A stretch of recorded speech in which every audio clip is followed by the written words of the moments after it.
Hey, welcome to Topsail Outdoor Adventures. Today I want to share with you a very easy and simple hack for your solo stove.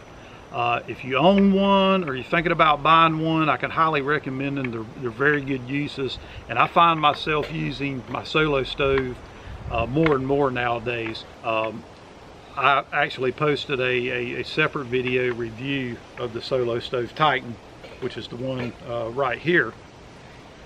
That said, one of the only cons really to the unit is you have to have good dry fuel for it to burn properly.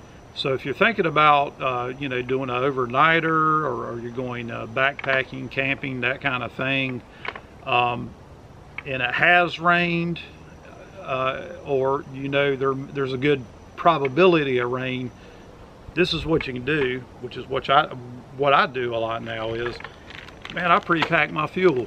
That is just a Ziploc bag right there, full of dry fuel for my solo stove. Super convenient. Throw that right in your pack along with your stove, and man, you're set to go. So if you start out and everything looks good and it ends up raining, everything's wet, you're not scrambling around trying to find the dry fuel for your stove. This, is enough fuel right here, to prepare your lunch or dinner, boil a liter of water, make yourself a couple cups of coffee, that kind of thing. And while you're at it, if you're out there collecting, fuel for your solo stove like this, go ahead and throw you a nice piece of fat wood in there with you. That's just one I happen to have, I think in my fire kit I pulled out, but that works great. You can process that down, and help you get your solo stove lit. They're not real, with dry fuel, by the way, they're not really hard to get going or light, but yeah, a nice piece of fat wood, makes lighting any fire a lot easier. So that's kind of what I do. If I don't have my fire kit on me, I usually will throw a piece of fat wood either just in the stove itself or in the bag with the fuel. Solo stove hack number 2. This is another easy thing you can do is when you've collected some dry fuel, just go ahead and store it inside the unit itself. So you can see I have it packed full, and that will usually take care of lunch or coffee. Now when you get ready to do this, you will have to dump most of it out, put a little bit in there, start it, and then add it. But there you go.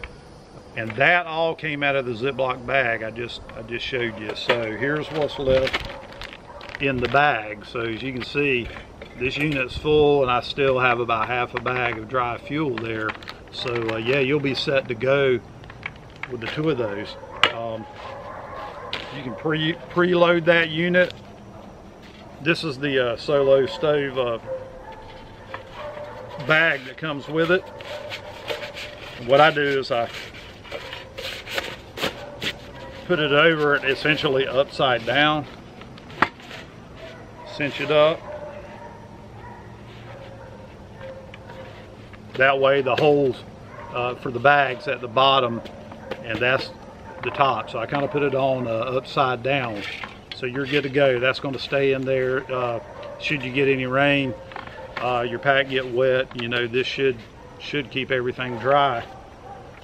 So yeah, you get on site, uncinch it,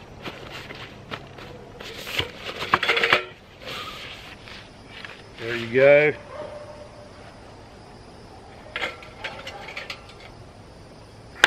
Top. I'll show you kind of how much is in there.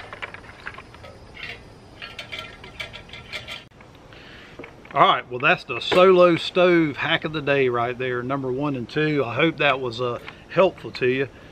Thanks for tuning in and watching this channel. I'll try to keep these videos coming periodically as I can. Please go to that comment section and share your experiences with the solo stove.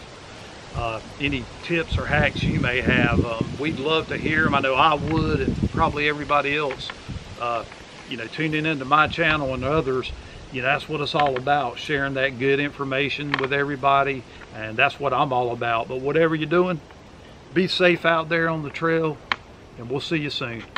Thanks for tuning in to Topsail Outdoor Adventures.